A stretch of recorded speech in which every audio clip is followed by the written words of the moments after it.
I guess as you get tired of me saying I don't know why I'm making this video in the beginning of a lot of the videos I make, well, this one's just like that. I've been thinking about this concept for the past couple of weeks. Actually, the day after I made my last video, I thought about the concept of this one, which is miracles. But I've been again, hesitant to make it because I just don't know how to tie it together. I just don't know.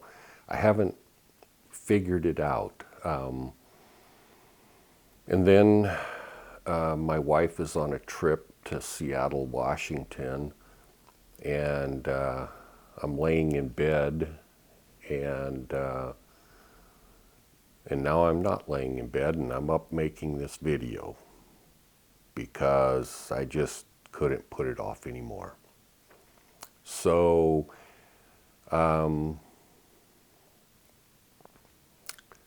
this probably is one of the most unplanned,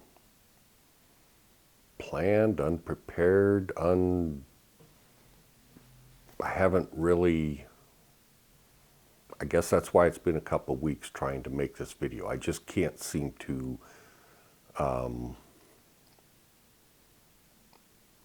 make any sense of it. So I just have to put it out there and you guys can make sense of it. I hope and I'm glad that my microphone is working this time. It wasn't plugged in last time, and that was not so good. Anyways, miracles. I'm going to talk about miracles tonight, and I'm also going to talk about how it ties in with reality. And this reality thing is the straw that broke the camel's back, which got me out of bed to make this video. So first off, miracles. What are they, and how do you get them? How do you make them happen? I'm going to say I don't really know how you make them happen per se. I've had miracles in my life so many times, it's unbelievable. And I'm not talking about the average Joe type miracles. I'm talking about miracles that you've read about from thousands and thousands of years ago, where, you know, most people nowadays, they read scripture or whatever the case may be, and they come across miracles like this and they go, yeah, they probably wrote that stuff in, but miracles aren't real. I mean, at least to the degree that they write about them. That's what probably most people think. Or if they don't think that, I've heard this a lot from Christianity, that those sorts of miracles are in the past. They don't happen nowadays. Well, I call bullshit on that one, because they happened to me and they've happened hundreds of times. The first forced miracle, shall I say, is sort of like Buddha sitting under the tree when he became enlightened. That was kind of like a forced miracle, where he said, come hell or high water, I'm not leaving this place. I'll sit here until I die, because I'm so frustrated with not becoming enlightened or finding the truth, or whatever it is that he had in his mind that he had to have. He didn't have it. And it was a miracle, essentially, is what he was demanding, if you will. Well, it took him 10 years to get to that point. So it took forcing 10 years before he got a miracle of enlightenment. For me, I would say it was 8 years. Now, I had many, many miracles prior to that, but I didn't force them. They just happen. And why did they happen? Honestly, I don't know. It very well could be because I love God. I am fiercely loyal. My integrity is second to none. I would never give up. Tenacity that is unmatched. And maybe all these things are what contributed to miracles that transpired throughout my life. But the forced miracle that required 8 years of asking, praying, endlessly. I mean, I worked at the fire department, and I can remember for years and years and years, you know, you're going code 3, the siren is going, and this is in Portland, Oregon up there. So it's raining, and if you've ever seen well, most of you probably haven't, but if you've ever seen a strobe light, it freezes action, essentially, because of the way it strobes. And I can remember going code 3 in the middle of the night to fire scene, accident, whatever the case may be, and it's raining. It constantly rains in Portland. And the strobe light on the fire engine would strobe, and it's called an opticon, and it turns all the lights green in front of you. But the flashing lights would freeze the rain, and so I'm always looking out at the rain. Now, that's just a memory that comes to me, but in conjunction with that, I utilized that time on code 3, going to fire scenes and everything, thinking, please, please, please, God, I need a miracle. I need this to happen. I was like Buddha. Well, I went through that process for 8 years before that miracle happened, and that was spectacular beyond any imagination. Now, what are the miracles? They're so varied. I mean, like, you can see this, well, I'm trying to point, here it is over here. Things are backwards. And when I say they're backwards, you can see my cell phone. And my cell phone is how I control the camera. Anyways, and things are backwards. Anyways, which I think is kind of funny. But so just one miracle out of hundreds and hundreds and hundreds was my younger son had lost the keys to a house. I probably told this story before. Lost the keys to a house that he had to remodel, and the customer was out of town for 2 weeks. And the first day to go on the job, he didn't know where the keys were. He lost them.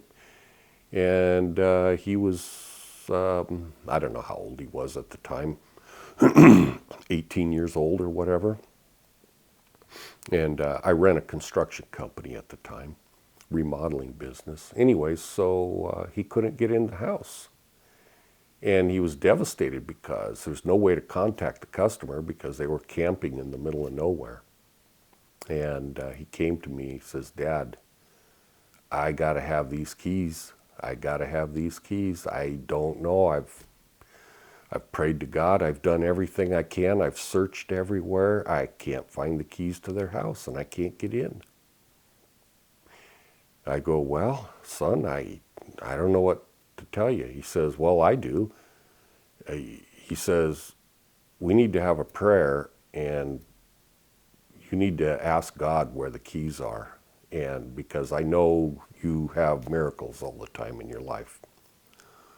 So we both got on our knees, and he gave a prayer, and dear God, help my dad find the keys, because I got to have these keys, and I got to have them. So in the middle of the prayer, I'm thinking, okay, I know where the key is. So I'm just waiting for him to end the prayer, and the prayer only lasted, dare I say, 2 minutes. And as soon as he got done with the prayer, I didn't want to be rude and go get the key while he's still praying. So I waited till he got done praying. And then it's like this chair that I'm sitting in right here. You know how the underside of an overstuffed chair on the bottom, there's cloth lining underneath it? I tipped the chair, it was like a love seat, I tipped it on its back, and I took out my pocket knife, and I did a little slice just big enough to get my hand in because I didn't want to ruin the underneath of the sofa. And I reached my hand up, and you see how this arm is made out of wood here? Well, when I say it's made out of wood, there's wood underneath the overstuff. And I reached my arm way in, and then I was blind, and I wrapped my hand around the wooden part where the handle is. It is just at the end of my reach, blind because my hand is inside there. I reach like that, and I pull out the key to the house.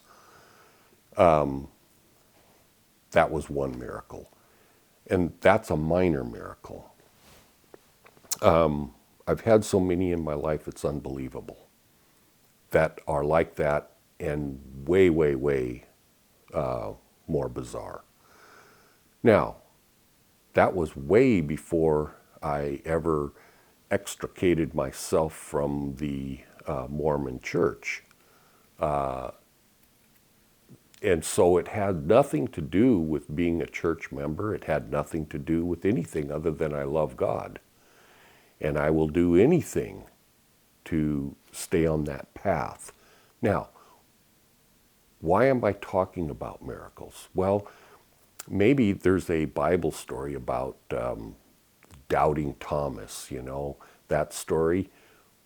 Maybe I have doubts. Maybe I had doubts that that God would do anything for me. And that's why I received so many miracles in my life. Maybe my family needed those miracles. Obviously, my family did. I'm not entirely sure why. And I'm not entirely sure how you get those miracles. They just happen. Now, I'm telling you because maybe you need to be seeking after miracles to help you convert your faith to pure knowledge, knowing, experiential knowing. And so how does that relate to why I feel the need to talk to you tonight about this?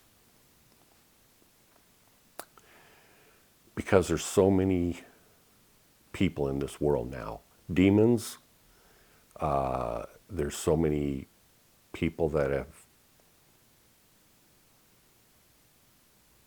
dedicated themselves to following Satan.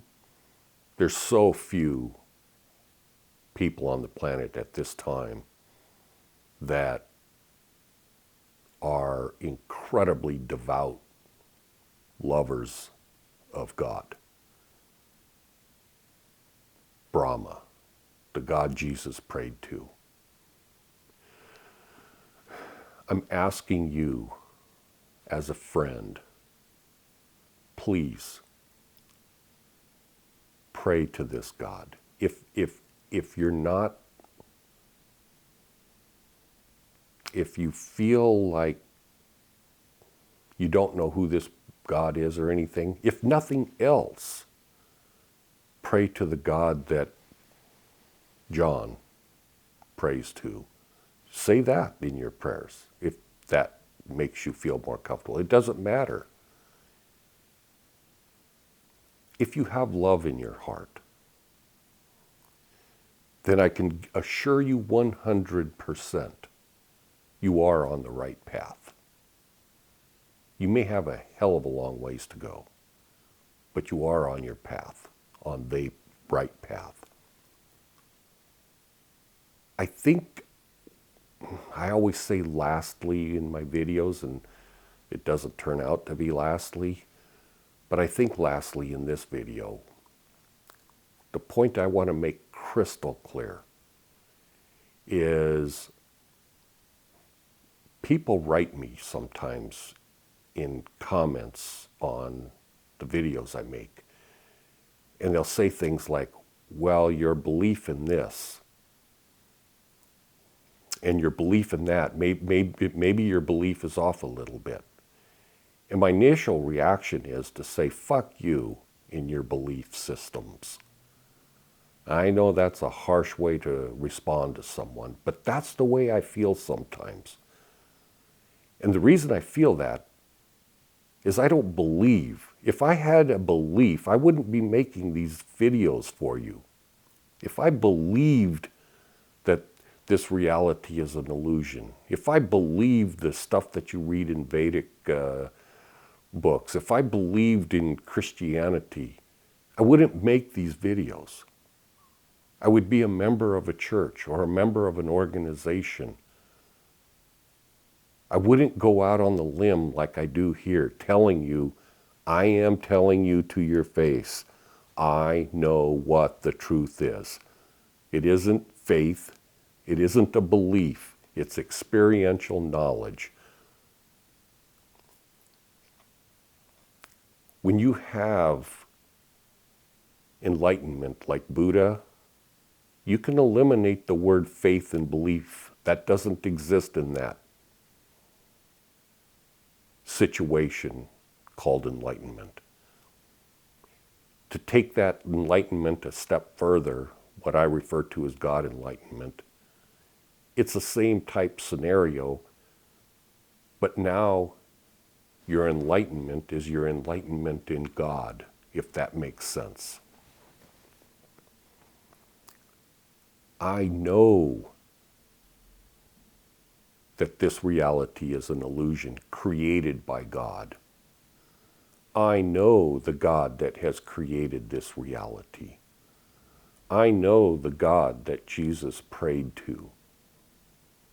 I know the heart and soul of Jesus. I know the heart and soul of Krishna and Buddha. I know because of experiential knowledge. Something that you can't get out of a book. It also could infuriate me. I might say the words that infuriates me just to make a point, but it doesn't infuriate me. But when you constantly come across people that act as if the only way to get to the source of truth is to dig back with forensics deeper and deeper into history. And then they go 5,000 years ago or 6,000 years ago. We got to go back even further, and we dig up these books and we can interpret the interpreted writings of interpreted interpreters. Do you understand how fucking ridiculous that is?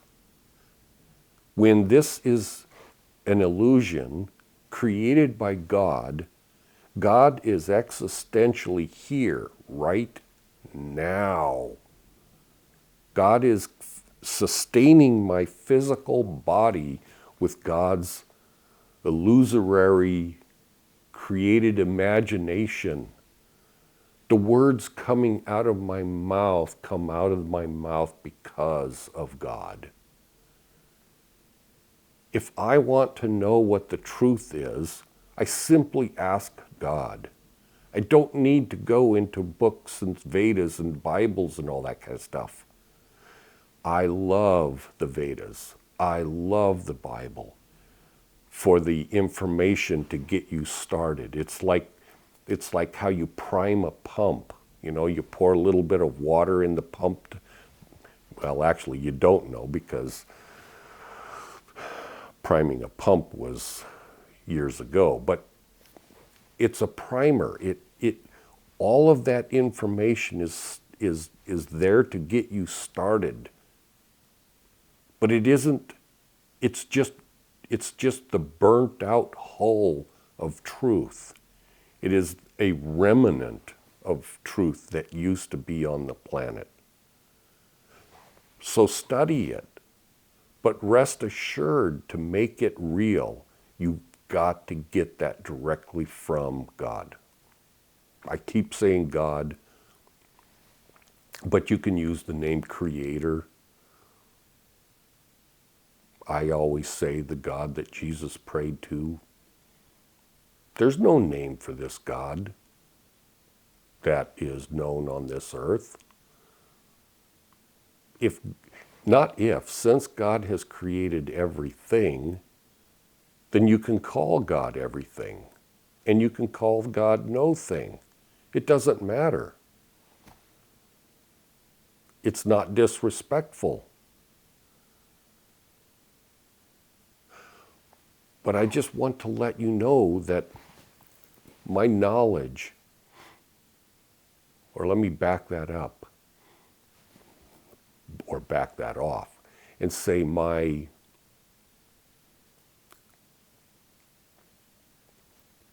understanding of reality and God is experiential. It isn't from books or anything else. It isn't merely inspiration. It isn't intuition. I started this video talking about miracles. Those kinds of things you cannot explain away. It's impossible to explain it away.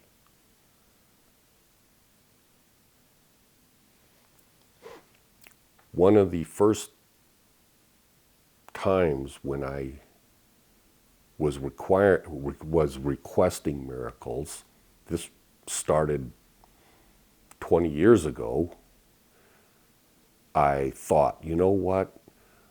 A human can imagine things. They can imagine that a miracle happened when it didn't really happen. You could imagine this remote control floating through the air. Now, maybe it does float through the air, okay? Let's say it does float through the air. And then it lands over here, and I make it do that, right? And I think that. Well, when it's all said and done, and it's on the table, most people could sit here and a year later go, you know what, I imagined that. It wasn't real. It didn't float through the air. Or you could do that 5 minutes later, think, well, I just imagined that. Because I thought that, I asked God to give me miracles in a way that would prove that they're miracles. And I conceived of a way of doing that. I said, this is just in my own mind, I'm thinking these things. I'm thinking, if I think without saying it out loud, since God is me in my created me, whatever I think, God knows, because God is my body, is my brain. But if I don't mention it, the request for a miracle, with using verbally or written or anything else, I just think it, then I know God can read my mind. And I know demons and Lucifer cannot read my mind. So I ask for a miracle. And I ask for the miracle to happen through another human being. So here's another example. When I say through another human being, because it would require another human being that loves God, either subtly or not, and they would be susceptible to inspiration or intuition or whatever. And so I was working on a house one time. This is just one miracle of hundreds and hundreds, if not thousands. And I was thinking, I don't think I did a good job on building this house. I think it doesn't look right. There's something wrong with it. And I'm sitting there. It's kind of funny because it's so instantaneous, actually. So I'm standing in front of the house that I had finished building, and I'm going, God, when I said, I'm not speaking loudly, I'm thinking it, God, you're going to have to let me know if I did a good job or not, because I can't believe people just say things. You don't know what the truth is, and I think I did a good job, but I'm not entirely sure. And it was super important for me to know this. And I said, God, you're going to have to let me know. No sooner did those words get out of my head, a pickup truck stopped in the middle of the road, and a guy got out of the car, and he came over to me. He said, are you the builder that built this house? And I says, yeah. He says, I just wanted to let you know this home is absolutely beautiful. I've noticed it being built and everything, and I just had to tell you, it just looks beautiful. And then he was kind of embarrassed and says, actually, I feel kind of weird because I'm not usually an outgoing person, and I would never normally stop and tell you something like that, but I'm sorry I stopped anyways. You must think I'm a kook. Sorry. And he gets in his car and drives off. Well, that was a miracle. And those are the things that prove beyond any shadow of a doubt that there's something beyond what appears to be real in this reality. That was prior to me being enlightened. And so now, 20 years later, all of that has gelled, and combine that with enlightenment. I'm not speculating. And I said before, I'm not using faith or a belief system. I damn well know what reality is, how it's created, how it's sustained. I know the Creator. The Creator has communicated with me. And I've said this before, and I'll say it again. I am telling you the truth, and I stake my heart, my soul, my life, everything in existence that I am on the fact that I'm telling you the truth.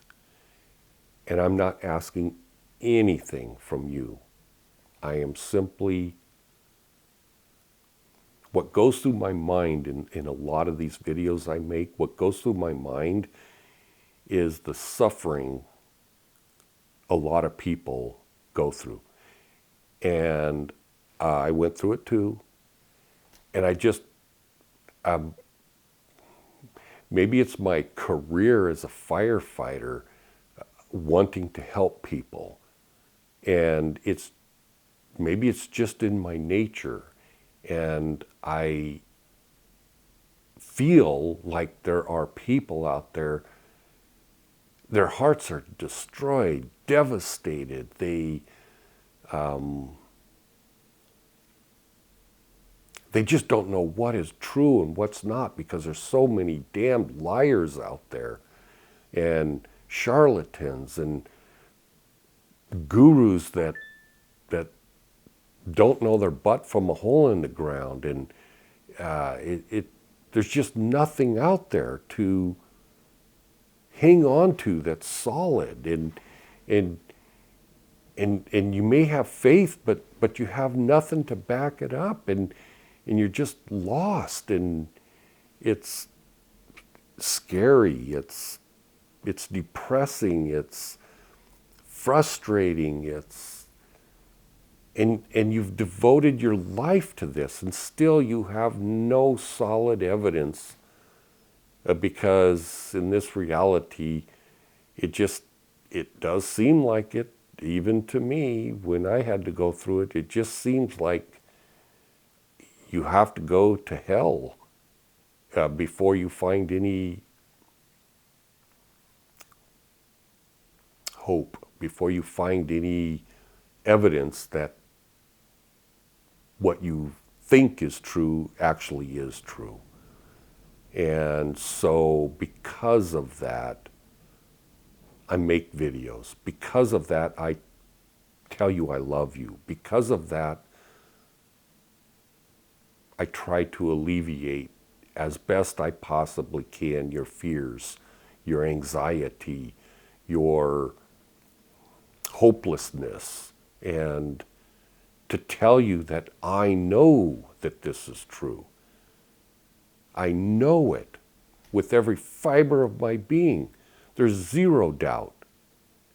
And I don't know how to strongly present it to you that I'm not a normal guru. I'm not a normal preacher. I'm not a normal saint. There isn't anything about me that's normal.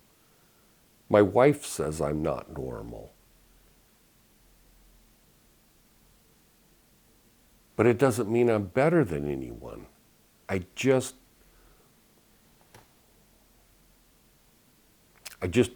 don't know what else I can do other than say, you really need to pray. If you don't, you're on your own. Is that bad? No, it isn't. If you have the lack of faith and hope, and so you don't pray because of that, that doesn't make you evil. All it makes you is endure the samsara wheel longer and longer. That's all it does. It doesn't make you bad or evil or anything else if you don't want to pray to God, if you feel angry or whatever. That doesn't make you a bad person. It just makes you go through that misery longer.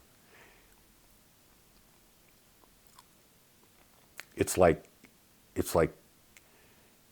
let's say you have your legs cut off and you know there's a doctor that can not only give you new legs but better legs than you had before, and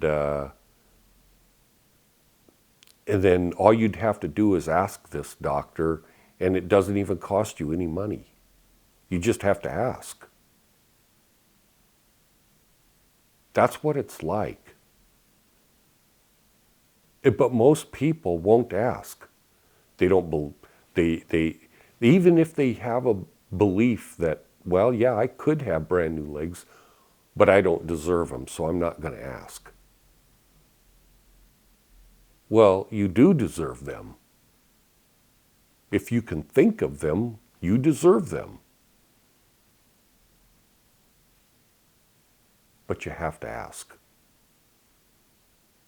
And if it took me 8 years, and it took Buddha 10 years, don't get discouraged if it takes a long, long time. It doesn't matter if it takes your entire lifetime and it never happens in your lifetime. I'm telling you from experience. I know what reality is. I know that there is a God that Jesus prayed to, that has created everything in existence. I know that non-duality teaching is bullshit. I know that that teaching of non-duality comes from demonic forces, and then it's parroted by ignorant fools that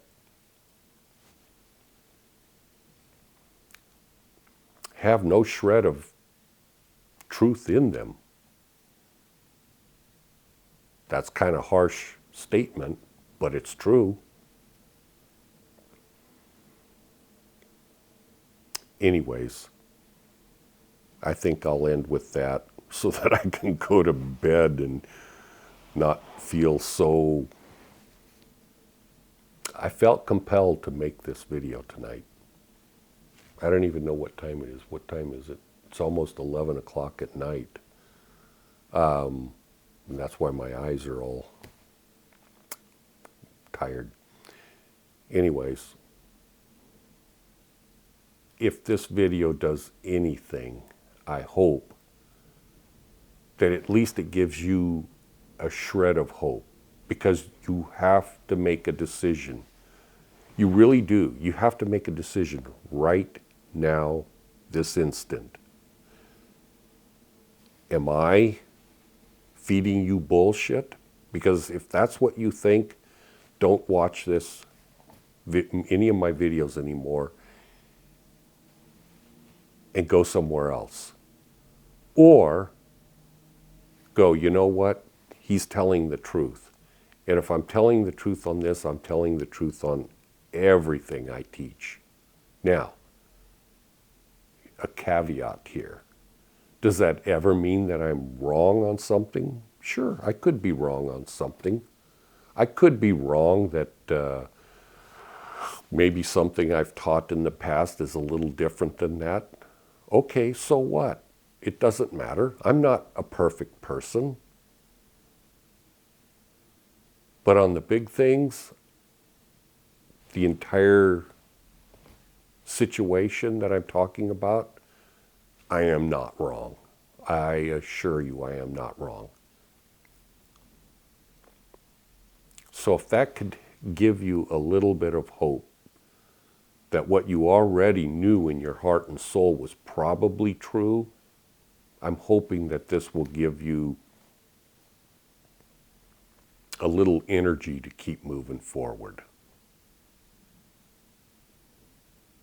Don't get down on yourself when things are not going your way. Well, that's part of this reality. Anyways, I'm going to close, and I again want you to know I love you. And I want you to know something else that maybe you don't know. I want you to know this crystal clear also, that this God that I tell you I pray to,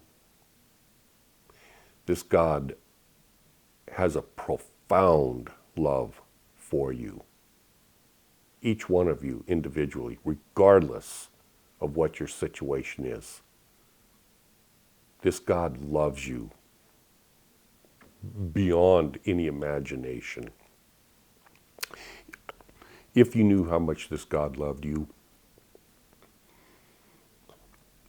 tears would come from your eyes and you wouldn't be able to control it.